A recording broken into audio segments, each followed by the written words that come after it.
संजय जी। राधे राधे। राधे राधे महाराज जी। महाराज जी, ये तंत्र मंत्र कुछ लोगों के ऊपर लोग कर देते हैं, क्या ये ऐसा सच में होता है ऐसा कुछ? वैसे ऐसे विधान हैं जो तांत्रिक हैं, जो मंत्रों के ज्ञाता हैं। इसमें मारण है, वशीकरण है, उच्चाटन है, ये इसके विधान हैं। लेकिन ये उन्हीं के ऊपर काम करते हैं जो भगवान का भजन नहीं करते। जो भगवान का भजन करते हैं उनके ऊपर काम नहीं करते। अगर आप राधा राधा जपते हो, कृष्ण कृष्ण जपते हो, तो भगवान तुम्हारी रक्षा करेंगे। कोई भी तंत्र मंत्र तुम्हारे ऊपर काम नहीं करेगा। एक तांत्रिक था, तो वो शालिग्राम भगवान को चुटकियों से नचाता था ऐसे, और भक्त का नाटक करता था। तो भक्त लोग बड़े, जो देखने वाले, यार भगवान इसके बस में है, जैसा चाहता वैसा नचाता है। तो एक भजनानंदी संत थे, उनके पास कई लोग भजन करते, तो उन्होंने आकर बताया कि वो ऐसा बोले, भक्त कभी ऐसा कर ही नहीं सकता। भक्त भगवान को प्रदर्शन थोड़ी करेगा, वो तो आराधना की वस्तु है। तो फिर उन्होंने कहा, महाराज ये तो बड़ा गलत हो रहा है, समाज भ्रमित हो रहा है। बोले आपको चलना चाहिए। वो गए और खड़े हो गए और दिखा भाई, वो चुटकी बजावे कुछ नहीं।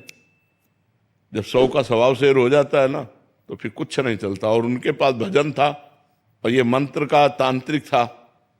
तो इसने जब देखा कि यही बाबा जी आए और इसी कारण हुआ, तो उनसे कहा चले जाओ। तो उनका ये नाटक बंद कर, भोले भाले लोगों को तू ऐसे तंत्र के द्वारा लुभायमान करता है और पैसे इकट्ठा करता है। अब सारे समाज में उसकी बेइज्जती हुई, तो उसने शाम के अनुष्ठान किया मारण का। मारण का प्रयोग किया, वो खप्पर में आग की तरह जलती हुई उन महात्मा की तरफ बढ़ी, लेकिन उनकी देहरी की परिक्रमा करके बस खड़ी रही। कृत्या भी कहते हैं शास्त्रीय भाषा में, कृत्या, मारण, ऐसे नामों से उच्चारण किया जाता है। तो उन महात्मा ने कहा, मैं कोई दोषी हूं क्या? सब में भगवान वास करते, तू भी भगवत स्वरूप है। उसी के द्वारा प्रकट की हुई कृत्या, उसी को जाकर पटक दिया, उल्टी खून की। और जब उन शिष्यों ने कहा, महाराज मर जाएगा, आप कृपा करके चलो। बस राम राम राम राम राम, खत्म कृत्या, सब अंतर ध्यान हो गई। तो उनका बेटा, अब समझ जा। तो कान पकड़ा और शिष्य बन गए, महात्मा को ईमानदारी से भजन करने लगे। तो तंत्र होता है, मंत्रों में ऐसी ताकत है कि मारण, वशीकरण, उच्चाटन ये सब हो सकता है। लेकिन ये उन्हीं के ऊपर होता है जो भगवान का नाम जप नहीं करते। अगर नाम जप कर रहे हो तो तुम्हारे ऊपर मारण, वशीकरण, उच्चाटन ये सब कुछ नहीं होगा। भगवान के नाम में अपार सामर्थ्य है। राक्षस लोग बड़े मायावी थे, लेकिन राम राम जपने वाले विभीषण के ऊपर कौन सी माया थी? हनुमान जी के ऊपर कौन सी माया उन्होंने डाल दी? कुछ नहीं कर पाए। सिया जी के ऊपर कौन सी माया डाल दी? जो भगवान में चित्त जोड़े हुए हैं उनके ऊपर माया का कोई प्रभाव नहीं पड़ता है। ये तंत्र मंत्र तो बहुत छोटी सी बात है। एक बड़ा तांत्रिक था, वो सन्यासियों को परेशान करता था। तो धर्म सम्राट करपात्री जी उनके पास गए और कहा, नारायण नारायण नारायण, और कहा जितनी तेरे में ताकत हो अब लगा तंत्र की। चरणों में गिर गया था। बोले आपके ऊपर हमारा तंत्र कोई काम नहीं करेगा। जहाँ नारायण नाम है, राम नाम है, कृष्ण नाम है, राधा नाम है, हरि नाम है, जहाँ पाप करने वाले लोग हैं उन्हीं के ऊपर उनका प्रभाव पड़ता है। ऐसा है कि तुम्हारे ऊपर अगर तंत्र कर दिया जाए तो तुम परेशान हो जाओगे। तुम्हारे ऊपर मारण लगा दिया जाए तो 10 दिन में मर जाओगे। अगर 1 दिन का लगा तो 1 दिन में मर जाओगे, 1 महीने का लगा तो 1 महीने में मर जाओगे। ऐसे हैं, मंत्रों का प्रभाव है।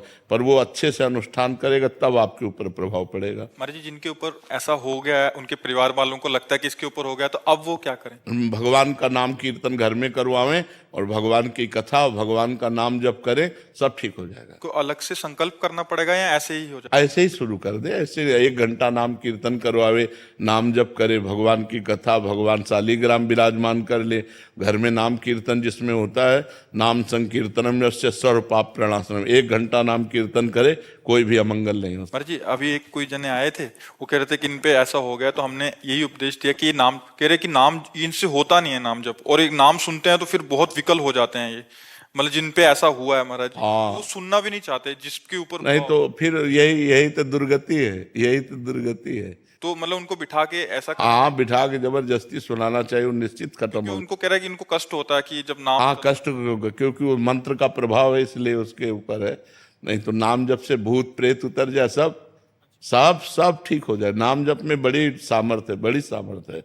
एक बार हम एमसी में थे तो एक को भूत आया, तो वहां लाए, तो हम कोई झाड़ना फूकना तो जानते नहीं, हम नाम जपना शुरू किया और चीखने लगा। हमारे जी वो कह रहे थे कि और अब कहा इनसे दूर ले चलो, इनसे दूर ले चलो। हमको बैठल अब थोड़ी देर बैठा रहा, बोला हम जा रहे हैं। हम कहाँ जाओ? और ठाकुर जी को भोग लगा के जब जल चरणामृत और जल उनको दिया, वो खत्म हो गया, चले। ये अपवित्र आत्माएं होती हैं, अपवित्र जगह प्रवेश करती। पवित्र हम स्मशान में घूमे, कभी हमें भूत प्रेत कहीं कुछ नहीं। गंगा किनारे 20 साल रहे, गंगा किनारे ही रहे, कभी कोई ऐसा नहीं। तो नाम जप करो भगवान के नाम में, बड़ी भूत पिशाच निकट नहीं आवे।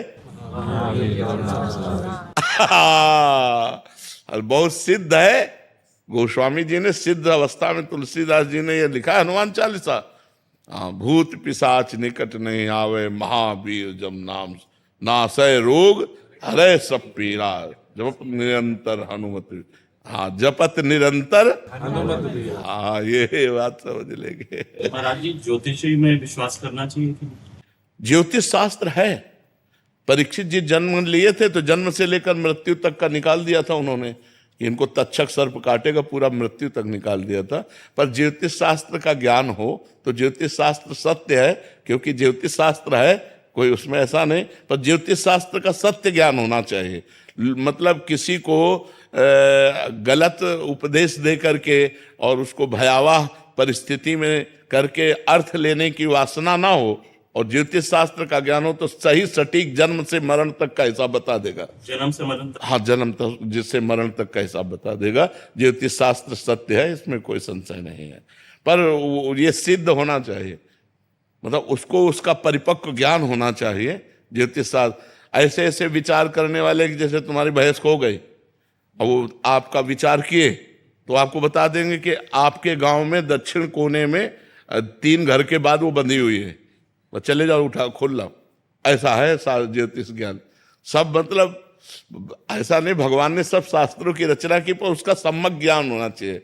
सम्यक ज्ञान होने से ही उसको जैसे हम किसी शास्त्र के अनुमानता, तुम्हारी जी सिद्धि, जैसे किसी के मन की बात पढ़ लेना, या हाँ, ये भी सिद्धियां हैं, ये भी सिद्धियां। ये स्वतः अंदर आ जाती। हाँ, अगर हम वो मंत्र सिद्ध किए हुए हैं तो आप जो ये, अच्छा आपका ये नाम है, आप अमुक जगह से आ रहे हैं, आप ये सोच कर आ रहे हैं, तो आपके होश उड़ जाएंगे। पर इन सब सिद्धियों को प्राप्त करने वाला भगवान को नहीं प्राप्त कर सकता। इसलिए कभी भगवान को प्राप्त करने वाले में आप कोई सिद्धि नहीं देखेंगे। ये सब शांत एकदम साधारण पुरुष, वो सब रिद्धि सिद्धि पेरे बहुआई, बुद्धि लोभ दिखावे भाई, होए बुद्धि जो परम सयानी, तिंतन चितई न अनहित जानी। वो अनहित कर देंगे, वो भगवत प्राप्ति नहीं होने देंगी। इसीलिए जो सिद्ध संत होते हैं वो भगवान के प्रेम में डूबते हैं, इन सिद्धियों के चक्कर में नहीं पड़ते हैं। ये सिद्धियां तो बहुत छोटे से थोड़े वजन में आ जाती हैं कि आप क्या सोच रहे हैं, आपका क्या नाम है, आप कहाँ से आए हैं, ये बहुत छोटी मोटी बातें हैं, ये कोई बड़ी बात नहीं है। इन सब बातों को तो बहुत क्रॉस करके तब आगे बढ़ा जाता है परमार्थ में। अगर इसको स्वीकार कर ले तो फिर भगवान के दर्शन और भगवान का प्रेम नहीं मिलता। तो ये जीवन भगवान के दर्शन के लिए कि तुम्हारे मन की बात जानने के लिए? अपने मन की बात जान करके तो जिंदगी बर्बाद हो रही है, औरों के मन की बात जान करके इतना बोझा कौन लोग ढोए। महाराज जी और भी सिद्धियां होती हैं? बहुत सिद्धियां होती हैं। महाराज जी आपने बताया था कि जल पे चलना, हाँ, जल को स्तंभित करके चलना, पहाड़ में भी प्रवेश कर जाना, एक ही समय में कई जगह उपस्थित हो जाना, एक ही ये बड़ी सिद्धियां हैं। एक ही समय में कई जगह उपस्थित हो जाना, बहुत दूर की बात सुन लेना, तुम्हारे मन की बात जान लेना, कहाँ कौन सा धन गड़ा है, इन सब बातों को जान लेना। तो है तो सब मायाकृत ही, परमात्मा कृत थोड़ी है। ऐसे किया और रुपए के सिक्के चांदी के गिर रहे हैं, ढेर के ढेर, ये सबने देखे सिद्धियां। ऐसे कर दिया और पूछा तुमसे कि कौन सी सुगंध चाहिए, मान लो आपने कहा केवड़ा, ऐसे कर दिया पूरा वातावरण केवड़ा का, बिना छिड़के। तुरंत दूसरे ने कहा हमको मोगरा, तो मोगरा। ऐसी सिद्धियां बहुत से हमने देखे संतों की सिद्धियां, पर उससे भगवत प्राप्ति नहीं होती।